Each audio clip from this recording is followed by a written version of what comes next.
ra na lia tua hi cha con pa đi đâu pa ho nang na lian hi nang na lian tua hi cha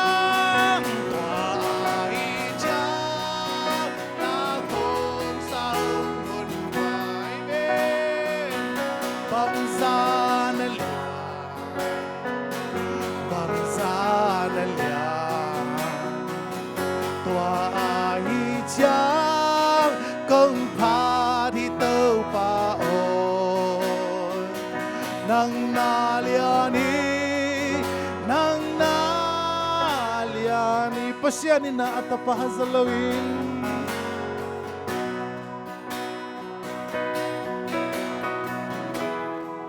hong bia kang ay sa tiyang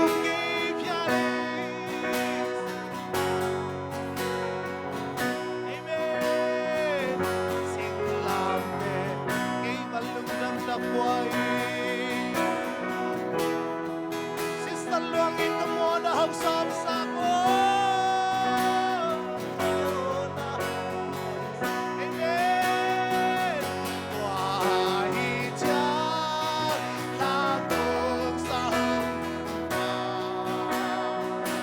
bangsa na liyan, bangsa na liyan. Wahai Diyos, kung pahito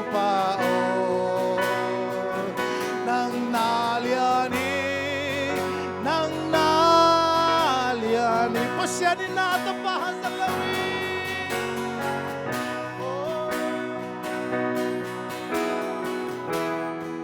hong biyak kang ay sadyang kay pialing siyang singlang tetu kay bandong kamtag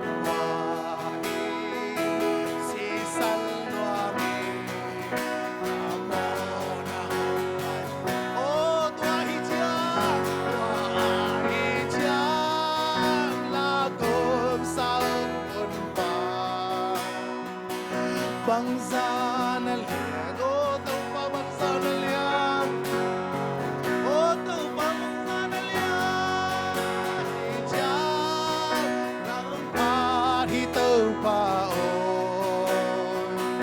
nang naliyan, ikaw na to,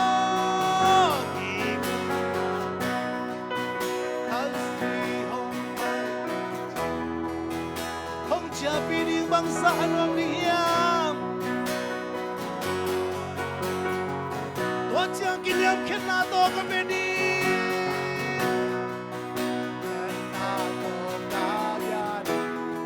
oh kapasyan yan hicing kakikaw di praise the Lord tuai siyang lagong sa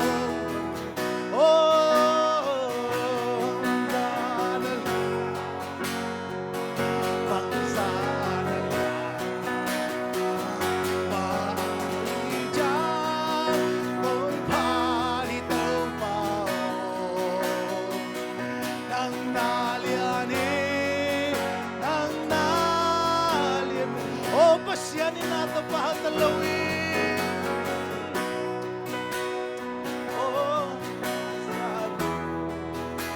hong biyak kang ay sadyang kung kay pialing uten-uten singlam teto ngay malung mo natin buhay ng sihi si salong ini mo natin ang sakit tuahi jangan atau mapadihan praise the Lord tuahi jangan lahong sa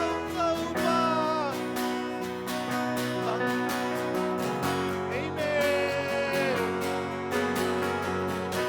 bangsa na liyan nangin natin kitsingay ito pa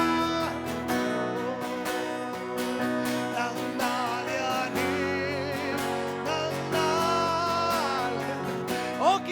to kasi hong bay king changin hong cha bining bangsa anwang lihiyam o uten auten tua hiloya bingak lahun o tua chang na kinyam ken na to ama beding hiyang ken na to abya na kapasyal yan ichina ki kaudi hiyang o tua hijang hijang na kong sa umpa bangsa na bangsa na liyang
uten na uten to patung lungkam nasa sakit kau dia.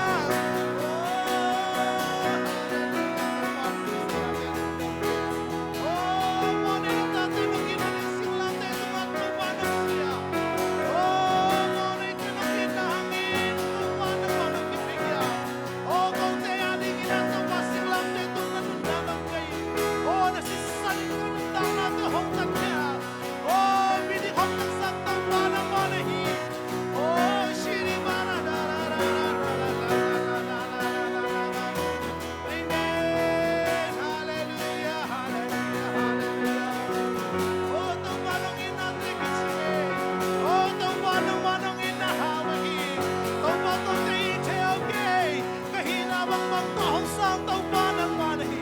Hallelujah, hallelujah, hallelujah. Hey, Panginoon, hallelujah, hallelujah. Oh, shiri mana da da da da da. Oh, nung ina telian ito ma, nung ina telian ito. Kung tinalutang ako rin si Blumong Layman lang na ikulit. Kung tinalutang ako rin si Blumong Layman lang na ikulit ito pa. Oh, nung ina tekitsin ko ito pa. Oh, monay permane o perfecta na mo ito pa. Naman nung ina tekitsin. Hallelujah. Oh, nung ina tekitsin. Amen.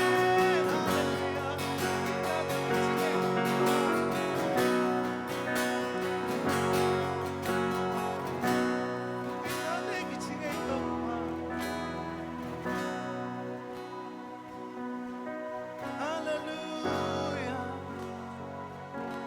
Hallelujah. Patunin ang mga kumlian sa kuhi. O to patunin ang mga kumlian sa kuhi. Kumpi ng matunin na kumpatuhi. O siyawan to tumang patupon ng mga kumpatuhi. Oh, Israel na santibiya katang saktaw ba ng manahi. Oh, tiluang kimlahen tataw ba ng mga kumpatuhi. Oh, badong pitauk taw ba ng mga kumpatuhi. Oh, nilakaaksite ahudje kipesak diam pa ng mga kumpatuhi. Hallelujah, hallelujah, hallelujah. Siluang natin ang saktay taw ba ng mga kumpatuhi. Oh, taw pa ng mga kumpatuhi nila.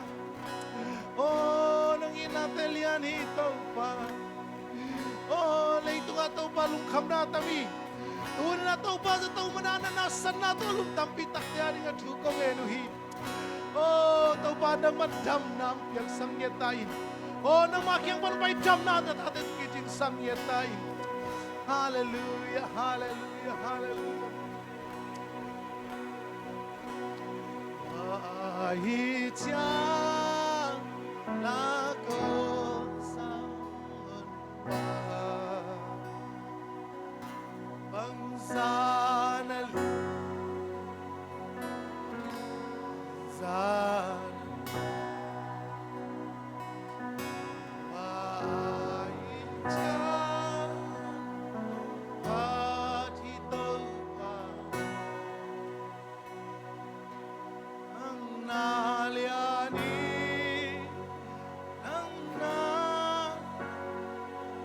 ito palit natin nga isang conference line. Kahit siyang ako sa bangsa